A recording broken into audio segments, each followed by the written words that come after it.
So why don't you introduce yourself, what your role is, and what you do? Awesome. Well, I am the executive director for Beautiful Downtown Lewiston.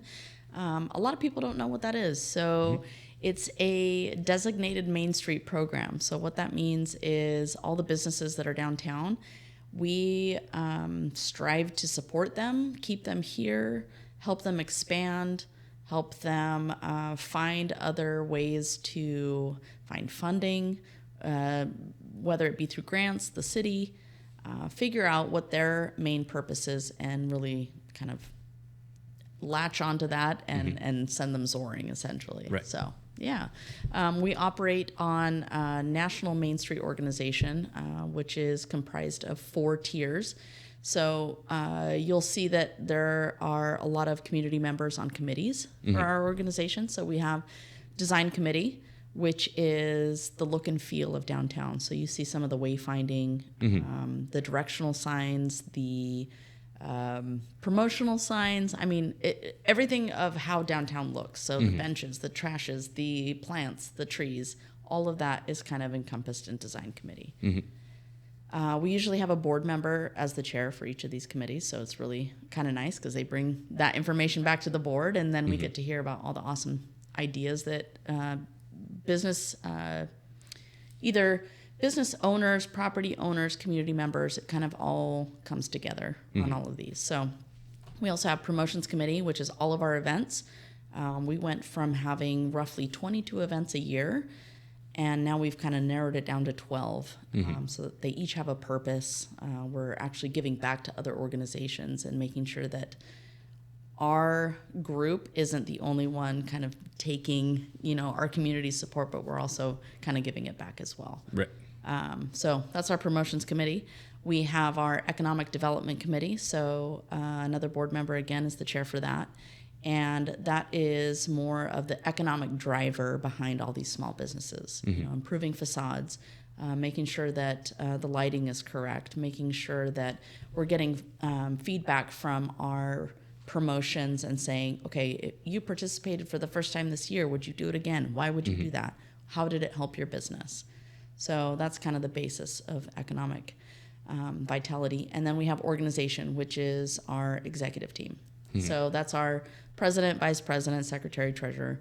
They're kind of in charge of making sure that everybody else is staying in line, essentially. So, yeah, that's kind of the basis of a Main Street organization. And you'll find them across the entire United States. Is there any collaboration between you and other organizations to kind of like get ideas and kind of see what works and that kind of thing? Oh, yeah. So my main source is the executive director in Coeur d'Alene. So she is a phenomenal human being. Her and her event coordinator are kind of my sounding board. Hey, did this work for you? Obviously, they're a much bigger community. So it's kind of nice to see, okay, if we get to that point, which in my opinion, we will, how did it work? How did you get to that point? How did you grow that promotion? How did you expand your reach? All of those questions I kind of ask her, and she gives me some feedback. So it's really nice to see another community, even though they're bigger, it's really nice to see their growth and where they've come from, essentially. Yeah. To kind of gives see you a path. Yeah, it's kind of cool. And they have really great ideas. We've definitely borrowed some of those and said, hey, that was a really great idea. Can we use that for our event? And then we do, and it's like, oh, man, we should have been doing this for a really long time. So it's kind of cool. The bigger version of that is our National Main Street Association, I guess. We do a National Main Street conference every year. Right now, it's based in the East Coast for right now. They're kind of doing a little hop over there. I just recently went to Boston, and there are, I can't even tell you how many Main Street organizations are there, but also members from the city within those organizations, chambers of commerce, other committees that kind of support them. They're all there. So to me, I feel like there was hundreds of thousands of people there. There's maybe like 30,000 people, But it's so cool because you get to see all these other communities, and sometimes they mirror your events, and you're like, oh, I didn't know somebody else did that. And they're like, yeah, we tried this one thing and it did not work. And I'm like, okay, we're going to delete that. We're not, we're not going to do that anymore. So that's a really, it's a fun time because you get to see your Main Street people again every year and get to say, okay, you were going to start this new event. How did it go? And either it's, wow, we did not understand like the capacity that we were providing for our community, or it's a, yeah, we're never doing that again.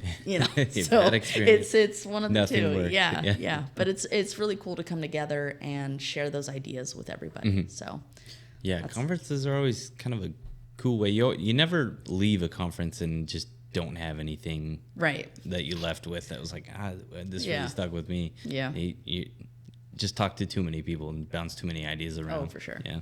Yeah, if you leave a conference and go, meh, it wasn't worth my time. Yeah, probably switch your job. Right. Yeah. Well, you spoke about events. What are your events? What are your favorite ones? And Ooh. Picking a favorite event is like picking a favorite child. So I'm not going to go there. But my favorite event is Dinner in the Dark. It's our baby, essentially. So that's the event that carries us throughout the rest of the year. It is a 4-course meal paired with local wines. We usually have a theme. So this last year it was steampunk. The year before it was masquerade. And folks come in dressed up. We sit them down. We don't present the menu because they get to sit down at their table and enjoy their 4-course meal blindfolded. Oh, man. So, yeah, it's a little tricky. Cool. A lot of people love it. It's not something that our valley has done before, so it was a really huge risk for our organization to do that last year, and we sold out. And we are now year 2 of being sold out. So nice. It's kind of cool to be able to provide that for our community. Next year, we're going to, again, have it again. And like I said, it carries us through the year. So all of the funds that come from that event carry it every single event throughout the year, at least a portion of those events. So we really encourage our community support.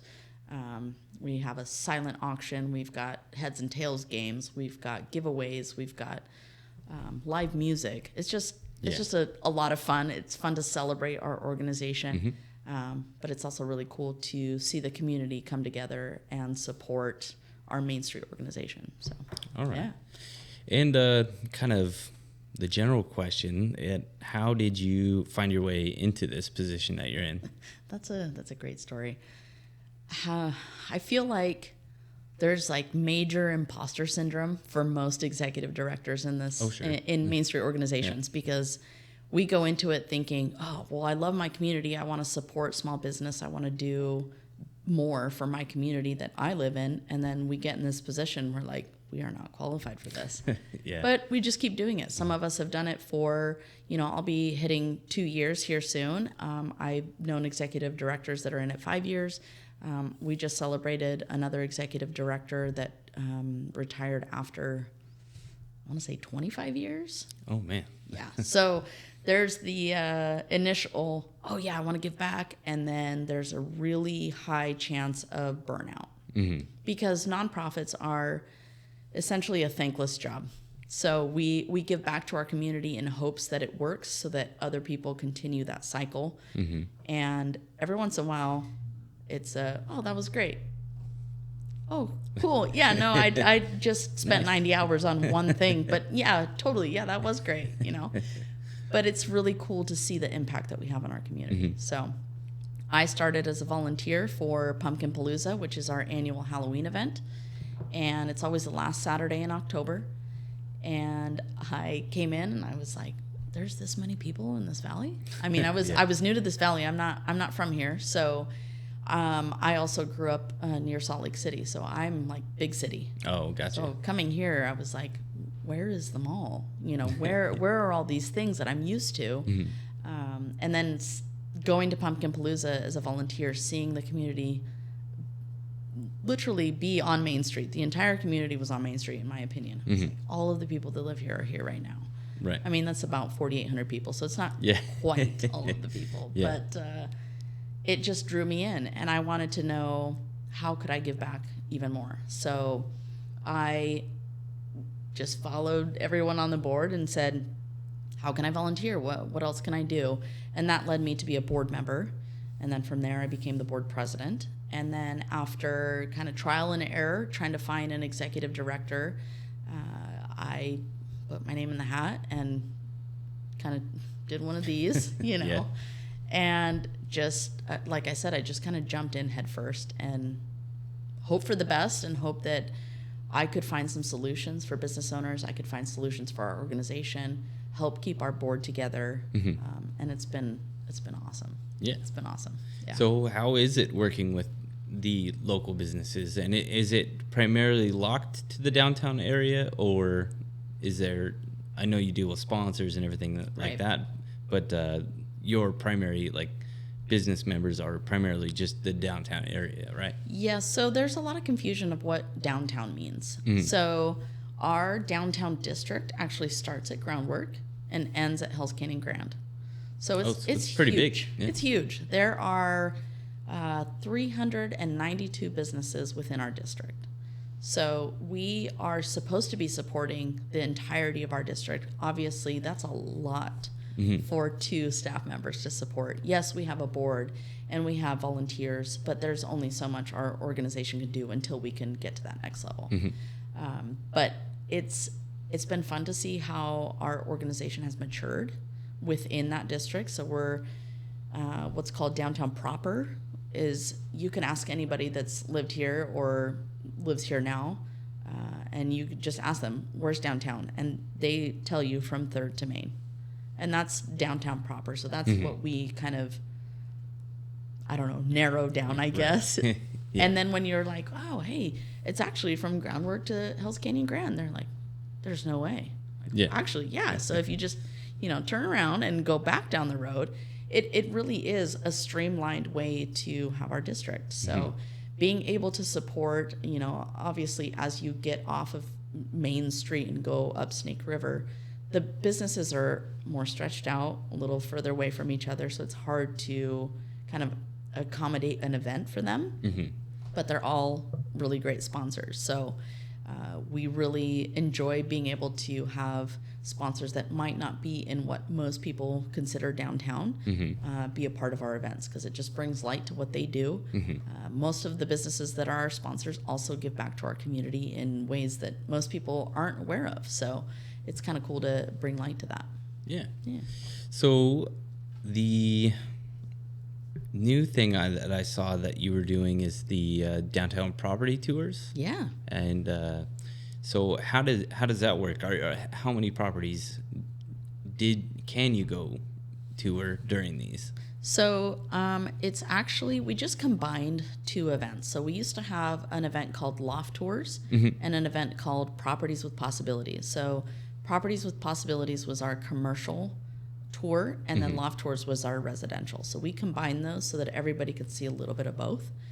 And I believe we had, I want to say 7 properties. We try to limit how many properties because that's a lot of people to try to get, in and out of apartments. Yeah. And especially residential, people are still living there. They're just very courteous and allow us to be in their homes, and they dress it up and they do a really great job.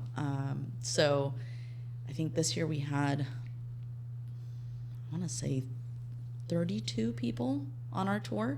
So we split them up. We have Team BMC that helps us with those tours. So Tammy Myers and Gary Bergen. And they took half and half and they kind of flip-flop through all of them.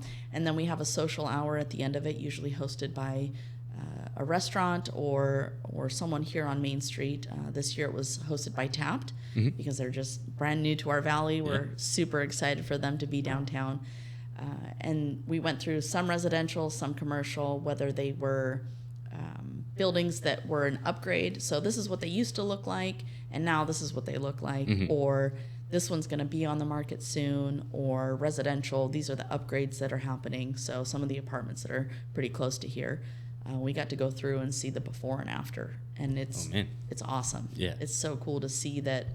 Oh wow, we've had a 70s tub in this place for that long, right? Yeah. And now we're finally getting a stand-up shower. So some of those like improvements are really cool to see, because most people don't realize that there's second, third, fourth, fifth story living downtown. So it's kind of cool. I used to live in an apartment up above Effie Burgers. Oh, nice. Okay. It was pretty cool. Yeah, You can get that's a still burger. downtown. Yeah. Yeah. It counts. Yep. Yeah. I think the only other loft I've been in was Lolo's Sporting Goods has one. Yeah. But I don't think that one's been touched or updated. I don't think so. I think there might be looking to update it. I'm sure Tammy is going to be texting me and she's like, "Quit talking about buildings in our, Right. No, she's our go-to for downtown. She's been phenomenal support. She's our chair for the Economic Vitality Committee. So she really helps redirect businesses if they want to expand. Hey, we want you to stay downtown. And when they, of course, like I was saying before, when you say we want you to stay downtown, they think Third Domain, there's nothing.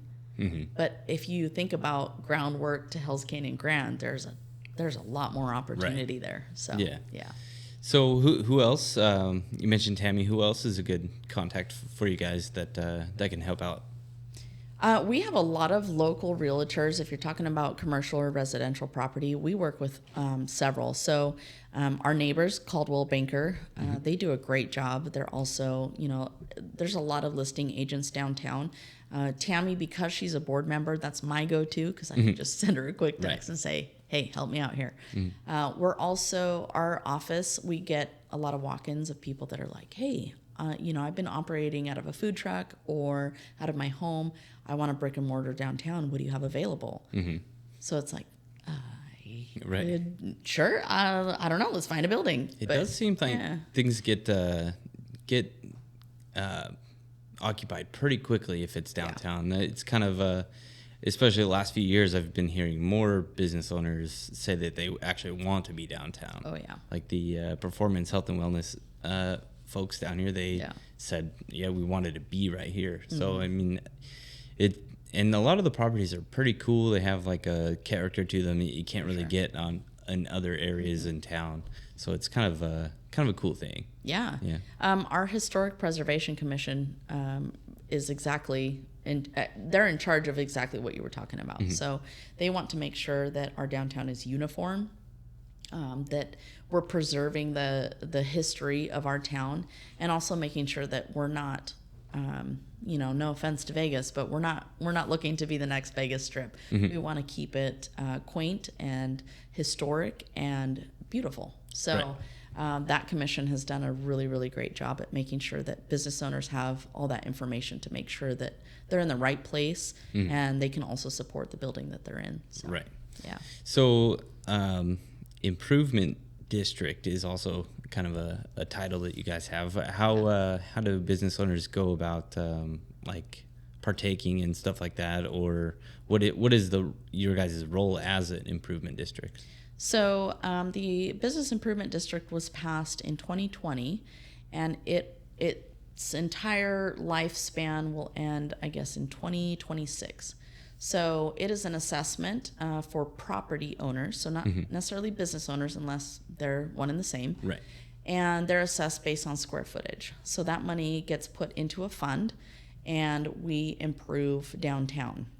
The Business Improvement District has a completely different boundary, though. So what we consider as downtown is completely different from the BID, so Business Improvement District, and different from Central Downtown District, different from, all these other districts, if you will. But we invest in things like new benches, planters, trash receptacles, improvements to Brackenberry Square, being able to expand our promotions to help foot traffic into the businesses that are downtown. Some of those are the key items as part of the work plan.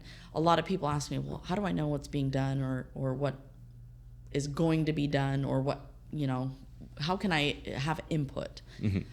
All the information is on the BDL website, on the city website. We try to cross-reference everything so that if you click on one, you're still going to get to the same information. And it gives you the list of board members, how to participate, where the funds are going. Everything is on, agendas and city council meetings, all the minutes. So you can kind of read up on the history of what we've done. If you just take a look at the ledger, it's it's really difficult to go, okay, well, we started with this amount and now where did this go? Mm-hmm. But once you kind of filter through the agenda and the work plan, it's a lot easier to see, oh, so we're doing this and this and this.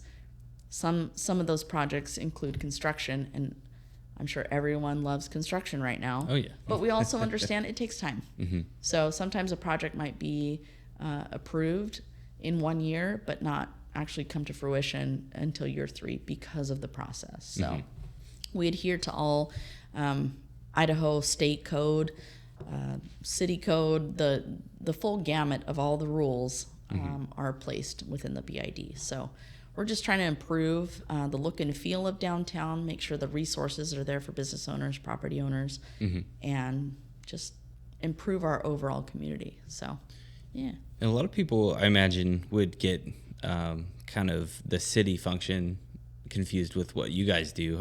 About how much crossover is there?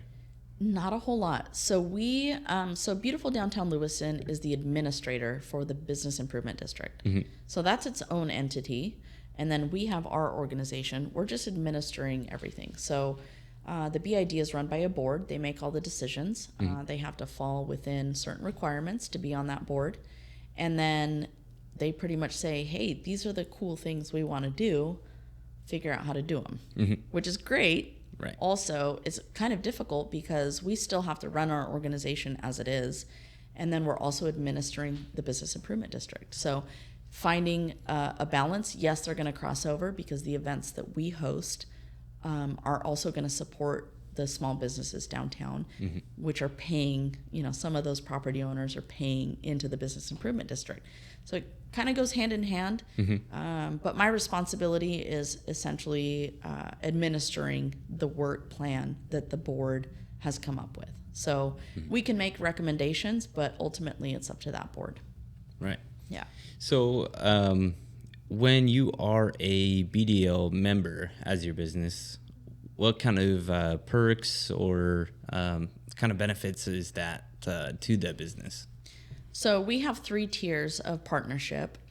We do a lot more advertising for your business than, mm-hmm. so your sponsorship is, our goal is to advertise your business. So mm-hmm. if you sponsor at any level, there's certain things that are included, banners, Tribune ads, Inland 360, radio, a full gamut of what we already do for our organization. Mm-hmm. We kind of put your business in the forefront if you're a sponsor. So every event has those opportunities. Some of them, like Sound Downtown, they're full every year because mm-hmm. everyone wants to be part of that event. It's been, we're celebrating 10 years this year, so mm-hmm. it's a big deal.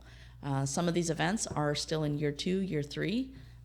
So we're trying to figure out the best way to accommodate businesses so that their name comes out first. Mm-hmm. We're still running it, and people usually understand that we're the ones running it. Right. But every once in a while, we'll put up a big, like ICCU for Sound Downtown. And they're like, wow, ICCU did a great job at Sound Downtown. I'm like, gosh.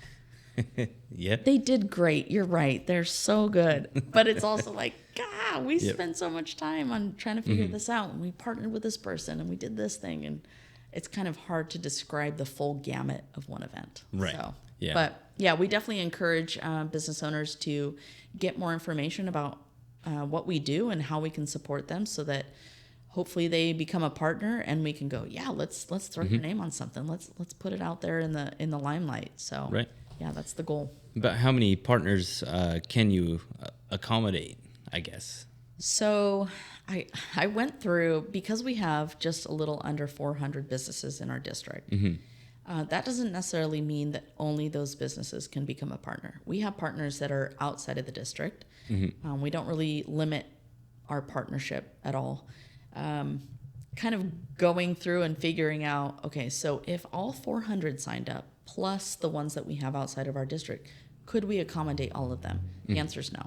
Right. I mean, ideally, yeah, that'd be great. If right. we had 10 staff members and mm-hmm. we had, more office space and we could expand our events, we're getting there. Mm-hmm. We added, I believe, 15 additional partners over the last year and a half, which has been phenomenal because their support is what keeps us afloat, right, and keeps us or allows us to expand those events. So those dollars really help our community be able to participate in Sound Downtown.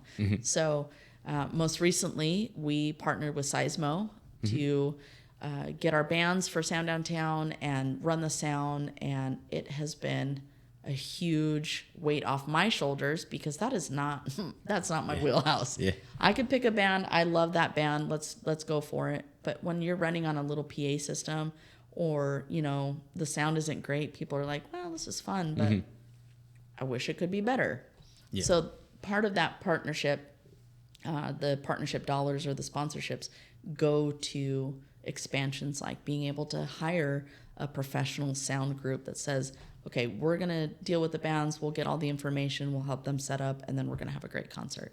And it has been phenomenal so far. Yeah, get the little pieces, kind of like making like a sound technician make the audio sound better for the event, would make the event better, kind of provide a little bit more business for the surrounding businesses and that kind of thing. Sure. So kind of the same thing with just like improving the business's facade and stuff like that, making it more inviting. Yeah. So I kind of see the the small improvements, especially over time, will add up to something quite a bit better as well. Oh, absolutely. And with those improvements, when property owners invest in their own properties and make it little things improve, I kind of like what you said, like a small thing could really make a huge impact. And it's something as simple as, hey, just redo your sign. Yeah. Or put light on the sign so that people know that you're there, or put a light somewhere where it doesn't look like your business is closed, because potentially in your building, your first light is way in your building. So people are like, oh, they're closed. And you're like, why isn't anybody in here? Small improvements like that make a huge difference. Huge difference. Now, do you guys do any sort of grants for signage and stuff like that? Or is that more? We've done those in the past, and they worked really well, except we didn't have a lot of applicants. So we got a grant. We were super excited about it, and we're like, oh shoot, yeah, we can do this, and we can do that one, and we can do this one. But we have to wait. We can't just give it away. There has to be an application process. So you guys can't go out and just sell the sign. Right. Yeah. Okay. So that's kind of the opposite of what a grant is. So you have to apply and prove that the need is there, and then be able to say, okay, there's 5 signs that we absolutely need. Let's get this dollar amount, and then figure out how to get them to apply so that we can give it to them. Oh, gotcha. Without saying any of that. It's just, hey, we got a grant. It's for signs. That's it. And we definitely, we put it out there and say, you could apply for it if you wanted to. Here are the parameters. Usually there's a match. We try to also apply for grants where there isn't a match, so that business owners that are brand new or a really small business, they might have 1 or 2 staff members, can still apply for this and not have to match $500, $1,000, $3,000 to be able to get a $400 sign. Right. Like a startup cost is too crazy already. Yeah. So how many new businesses have you seen pop up? I mean, you mentioned Tapped. Many. Who are some others that kind of popped up in the area?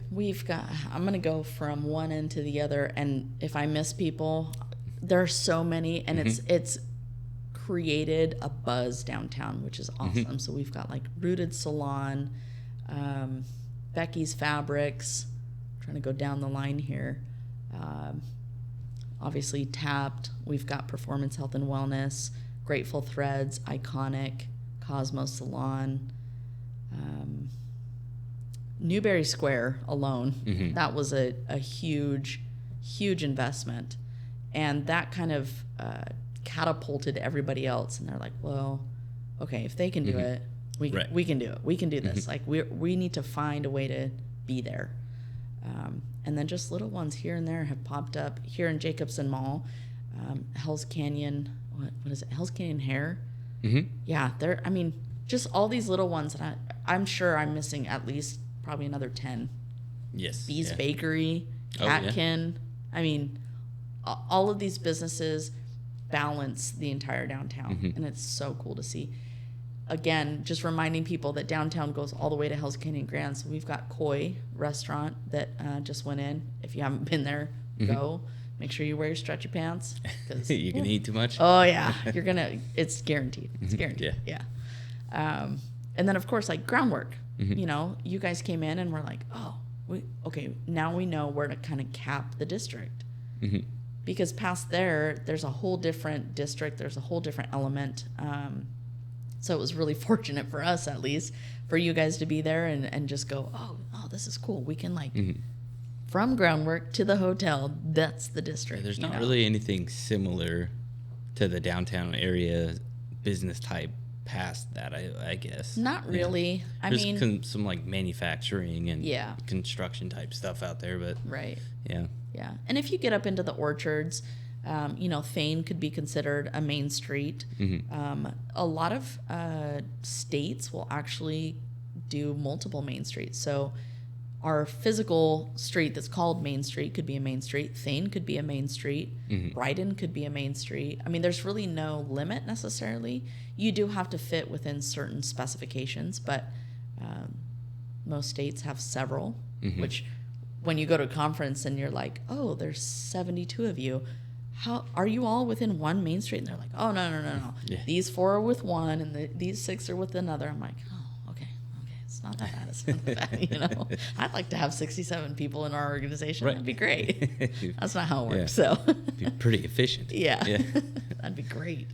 Yeah. So what is difficult about your position and what do you guys do well, and then kind of what makes you guys proud of what you guys have accomplished? So exactly what I mentioned. So the most difficult part is getting volunteers or getting additional people to kind of help with our events, help support it. A lot of times when we get sponsors, we ask, hey, if you can send a couple people during the event to help set up, tear down, or just man your booth. Volunteers is where that's our weakness. And that's across the board for all nonprofits. Right. Some nonprofits are like, well, no, we get plenty of volunteers for maybe 1 or 2 events. For sure, you get, hundreds of people for this one thing that's really cool to go to. But what are you doing the rest of the year? It's still, stuffing envelopes and filing and bookkeeping and things that people don't normally think, oh, I could volunteer for that. Absolutely, you can. If you're qualified to do those things, great, come on in, volunteer. So that's where I see our weakness. I think that despite that, our organization has matured so much in the last, I would say, probably 3 years. Every organization, whether it's a nonprofit or not, kind of starts out a little rocky and like, are we going to make it? Are we not? Once you hit that nonprofit status, it's a whole different ballgame. And a lot of people don't understand that. So being able to say, hey, you actually wouldn't be able to do that if you weren't a nonprofit. Those are the moments that I'm like, I knew we should have done that. Even though the whole time I'm like, we can't do this. This is not going to work. We're not going to do that. Right. This isn't what we're supposed to be doing. When it's successful and we have those volunteers, at the end of the day, when I'm like, wow, for most organizations, they're like, we got 50 people at our event. Oh, okay, that's still a win. For us, if we can get 200 people at a first time event, that to me is like, oh my gosh, what are we going to do next year? For example, Pumpkin Palooza, that's been here for several years, we get about 4,800 people downtown for that event. It started small. People came out, they were kind of curious. Everyone's hesitant on something new. Right. Especially if it's changed or if it's not hosted in the same place or a different organization is taking it on. Sometimes it's difficult to go, do we really want to go? Is it going to be as good as it was the last time? Or it was so bad the last time, I don't want to go again. And this new organization could potentially be like, no, this is going to be great. That's the constant battle with all of our events. So being able to see our community come down and go, wow, this was really cool. What are you doing next year? That to me is like, oh, so we are doing it next year. Right. So that's when I'm like, okay, what else can we do? My board charged me with, okay, we need 2 new events and we need to kind of downsize what we have. Okay, so we downsize. I don't know about the 2 new events. We're going to replace our normal fundraising event, which is our dinner in the dark. And, what else are we going to do? Let's just find purpose to each event. We'll call it good. And then the business improvement district started, and they're like, we need 3 new events. I'm like, no. Okay, fine. Do 1. So I was like, okay, I'll do 1. So I did 3. And I was like, why didn't I do this in the first place? Mm-hmm. It is a huge risk because you still operate on a minimal budget, and you still have to go, okay, how is this serving my community? Is there a purpose behind it to where I'm not having an event just to have one? The previous executive director, my favorite line from her is, we can't throw all the good parties. And I love that because it really very genuinely says, we would love to do this. People bring us ideas all the time. It'd be cool if you did this and you shut down this and we had a whole party, and yeah, that would be great. But let's give that to another organization that has the capacity to do it at the level it's supposed to be, versus let's just do it to do it and call it good. Right. So there's a fine line, at least for me. I'm like, well, but I want to do it. That sounds really cool. Letting go of that is also, I think, part of the weakness of nonprofits is we want to do all the cool stuff. And, everybody come to our event. It's like when you get a new house and everyone's like, oh, we want to go to their house. They have a pool. Right. They have a, arcade. They've got a cat. I don't know what people think is cool. But those are cool things. Yeah, I mean, I figured, or a dog, whatever, or a lizard.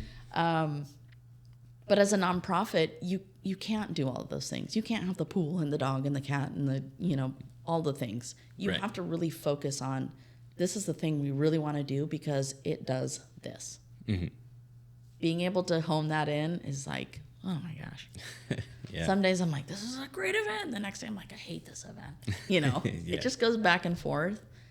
And seeing our community come out and support and go, okay, this is a new thing, but we're going to try it out and see how we can help. That to me speaks volumes. Right. I would rather hear that 100 times over than you're doing a good job. Everybody enjoyed themselves. Great. Everyone's, did you get enough to eat? That is the mom in me. Did you get enough to eat? Everybody's happy. Okay, cool. I'm going to go to bed, Right, yeah. Events, they tucker you out. Oh, yeah. But they're so much fun. Like the energy and seeing community members that wouldn't normally come out, try a new event. That's the coolest thing for me. So yeah. I do like Art Walk quite a bit because it's kind of like the property tour because it seems like everybody's open. Yeah. And you can kind of mosey in everywhere, and it kind of gets you to walk in a place that we normally wouldn't, just because it's part of the fun. For sure. I imagine. So I've always enjoyed that one. Yeah.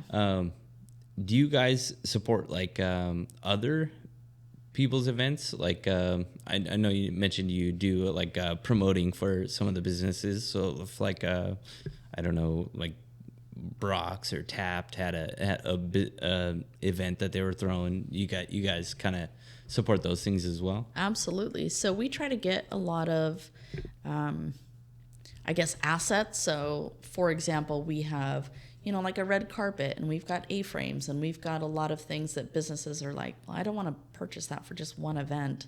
A-frames are expensive. I don't know why, but my word, they're totally, like $400 a piece. Like, could we just like 3D print them somewhere? I mean, they're plastic, right? We could figure it out. But we try to purchase those so that they can just use them rather than having to rent them out.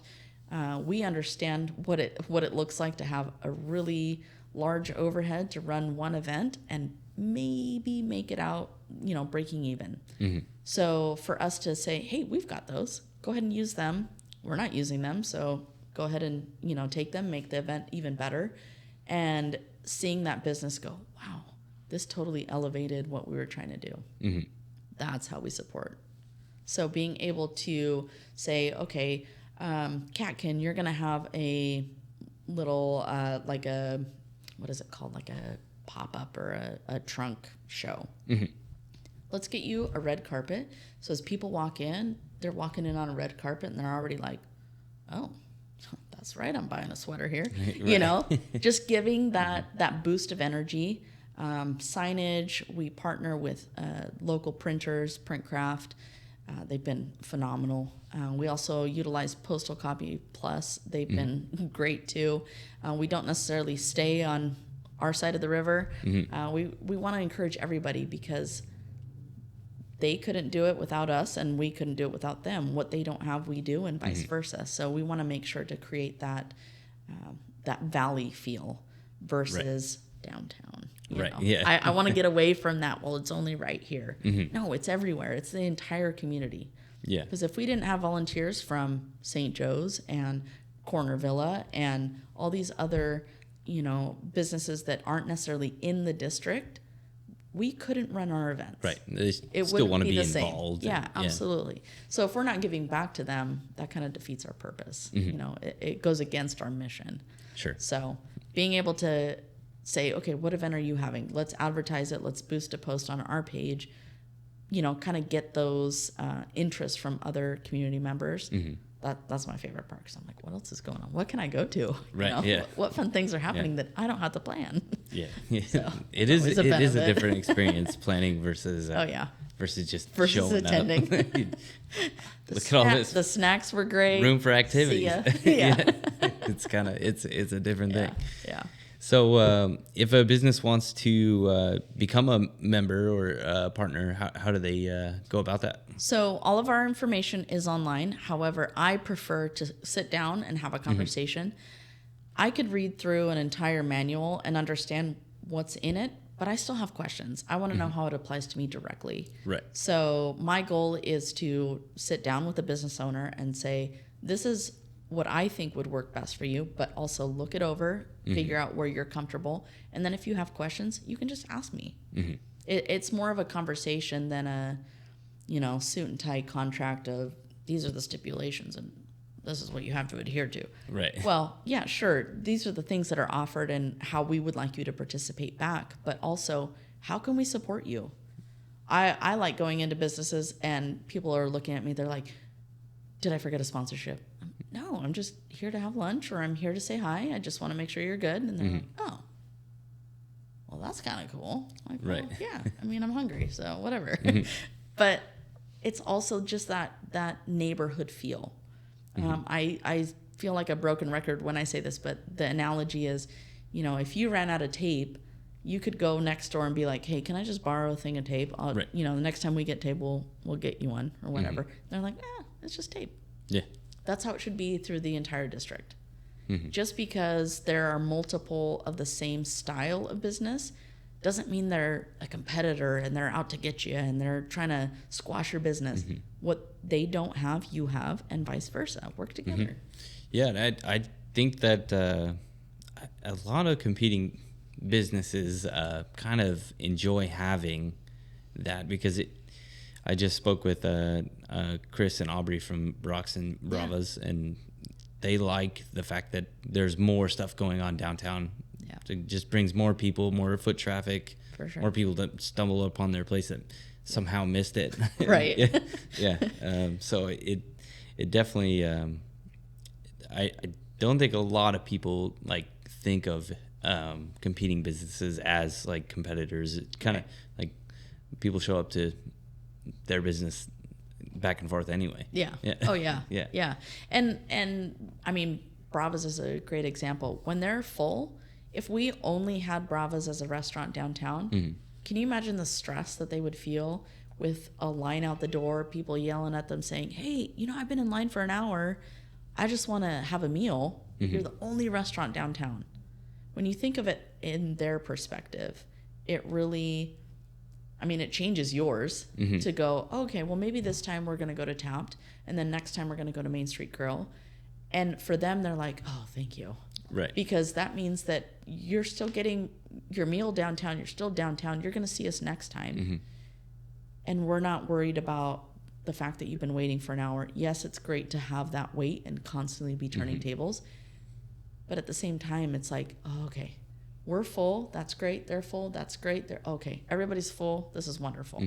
So you're right. It's not well, I can't believe they're serving sandwiches. We're serving sandwiches. Right. And I feel like it also, Lewiston is not that big, but people still complain about driving 15 minutes. Right. You know, it's a big trip. Yeah. I was one of those people. So just having a bit more downtown might like actually have people stop by rather than, right.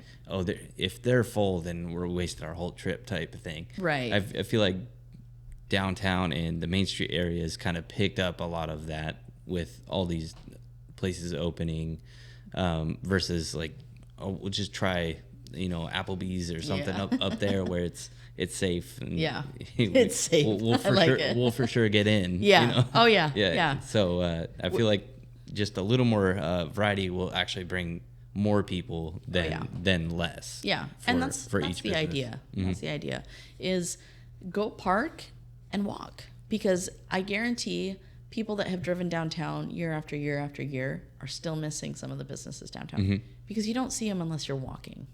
Mm-hmm. Like Jacobson Mall is a perfect example. If you're not walking and you go, oh, what's down this alley? Oh my gosh, there's a whole set of businesses down here. Mm-hmm. If you're driving, cool you're not, they're amazing. And if you're driving, you're not going to see that. Mm-hmm. Park your car. I understand parking is a parking perception. It will always be an issue. Mm-hmm. There's not enough. There's too much.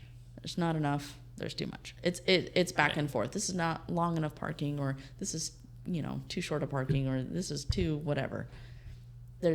Every single town, every single city has a parking problem.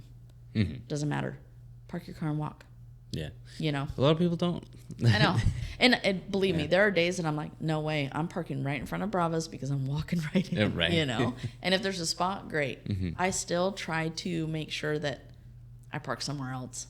Like today, I'm definitely parked on Main Street for sure, because today was a day. Yeah. I'm going to park where I'm going to park. But most of the time, I try to see it from somebody else's perspective. Okay, if I parked at the furthest parking spot in D Street parking, is it really an issue to get to wherever it is that I'm going? And if so, why? Mm-hmm. Is it because there's not enough lighting and it's dark out and I don't feel safe?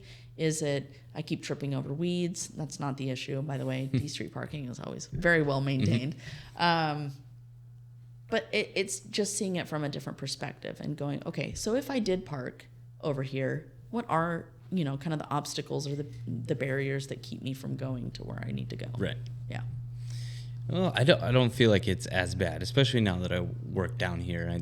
I kind of, I'm getting used to walking out across a few streets and stuff like that. Or I'll order lunch and I'll walk down the road and grab it type of thing. Yeah. So I feel like I'm more accustomed to it now. But there's always those people that will, go to the grocery store and drive for 10 minutes trying to find the closest parking lot instead of parking in the back. Right, right. So and by then you could have parked at the same spot you would have normally parked and gone to 4 different shops down here. Right. But it's all about perspective. Mm-hmm. Yeah. So how do people get a hold of you and where can they find you? So I'm available Tuesday through Friday. 9 to 4 is our office hours. Sometimes, because there's only 2 of us, we're both out and about. Mm-hmm. We try to put a sign on there that has the number of where you can reach us. Our number is 208-790-1148. You can always leave a message. We try to get back to you as soon as we're back in the office, or you can email us. Our contact information is on our website. There's also a contact form on there, and it comes directly to us. So one thing that I try to express to people that email us, when I email them back, it goes straight to their spam. Yeah. It's just for whatever reason. Sometimes it doesn't, and it works great. And then there's a random day where the universe says, I don't think so. We're going to throw it in spam. Might have to find out who their provider is and call and get whitelisted. Oh, yeah. Oh, my goodness. But then it's so many just providers. As easy to get blacklisted again, Oh, for sure. But yeah, we try to make ourselves as available as possible. Mm-hmm. Like I said, there's still only 2 of us. So when one of us is kind of adhering to all of our responsibilities within the city, the other one's running events, and vice versa. Sometimes, it's a little bit of a cat and mouse game, but we try to be available as much as possible. If not, you can always email us or leave a message if we don't answer right away, and we will get back to you. So yeah. All right. Yeah. Well, thank you very much. I think people will kind of get the understanding of it a little bit more if they tune in and watch this and listen. For sure. And we encourage people to ask the questions. You know, I encourage feedback. If I don't know about it, I can't do better. Right. So yeah. I don't mind if it's negative feedback. Great. You know, lay it all out for me so that I can understand negative feedback's helpful. Oh, absolutely. Yeah, negative and positive. So. Because, I mean, you can't really improve if no one says it. Yeah. This is bad right here. I'm not a mind reader, and if somebody else is, get me that ability because that would be great. Right. Well, thank you very much. Yeah, absolutely. Cheers. Cheers. We didn't even drink this beer yet. Oh, I did. Just been I was here. parched. Yeah.